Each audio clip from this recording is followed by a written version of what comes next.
Madam Deputy Speaker. And Thomas.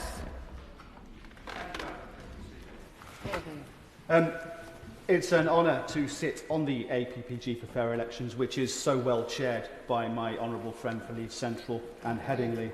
It's also an honour to take up this fight in this House with the Liberal Democrats, for whom electoral reform has been a central tenet for decades.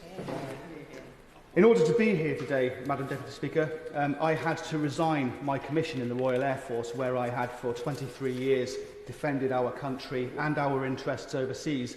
But I came to recognise that the most crucial way to defend our democracy was to do so here, whilst backing proportional representation. Throughout the 2024 general election campaign, residents across Tewkesbury constituency frequently expressed their frustrations with an electoral system which was certain to condemn them to another 5 years of the same Conservative Member of Parliament, whichever candidate they voted for. Tewkesbury had been represented by my predecessor for 27 years, and the view of many residents was that Tewkesbury would never experience change because our broken electoral system would see this safe Conservative seat won for an 8th consecutive election. I'd love to. Isn't his presence in this House actually demonstrating the fact that the system actually does work and can deliver change on an individual basis? I thank the honourable member for his intervention. No, it doesn't, for two reasons. First of all, the Liberal Democrats defied the odds. Actually, there are many other smaller parties that are not adequately represented as they might be.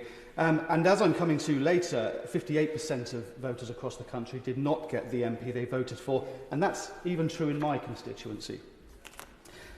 At the general election, Tewkesbury did see change, but only through the coming together of several unique circumstances, despite first past the post, and because, like my honourable friend from Chelmsford, I was loaned the trust of Labour, Green and Conservative supporters. The general election may have been won by Labour and returned Liberal Democrats in record numbers, but let us not delude ourselves. The country voted tactically in record numbers for whomever would remove the catastrophic, nepotistic and morally bankrupt Conservative government of 2019. July's election brought the briefest respite before once again frustrations rose. This is the most disproportionate House of Commons in British history, with Labour MPs in 66% of seats, but with the lowest vote share of any winning party since 1945, 34%. As I told my honourable friend from across the bench, 58% of UK voters did not get the MP they voted for. I've previously described first past the post as barely democratic, and these figures vindicate me. Public apathy toward politics is reflected in a steady decline in general election turnouts since the 1950s, from over 80% of voters to less than 60% in 2024. If we want to arrest this decline, people must feel their vote matters. The only way to ensure that the next election returns a representative parliament is to transition our electoral system to one of proportional representation. I've occasionally been challenged that proportional representation would increasingly return hung parliaments and lead to bickering and chaos rather than functioning government.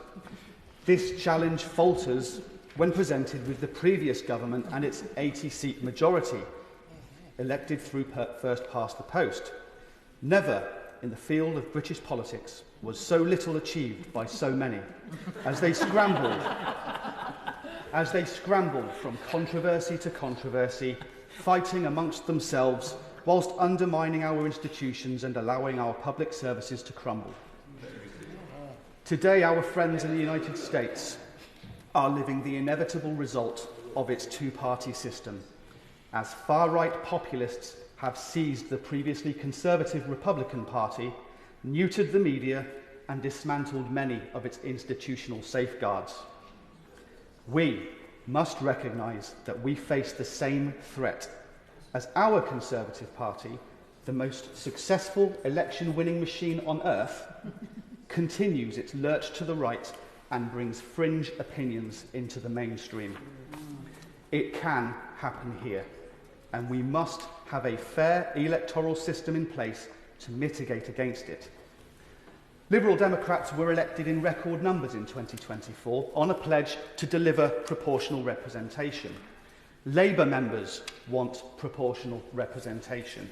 The public increasingly wants proportional representation. So I bid the government, let's come together and do something historic. Let us put aside our individual and our party political interests for the many. Let's do the right thing. Let us change our country for the better and deliver proportional representation.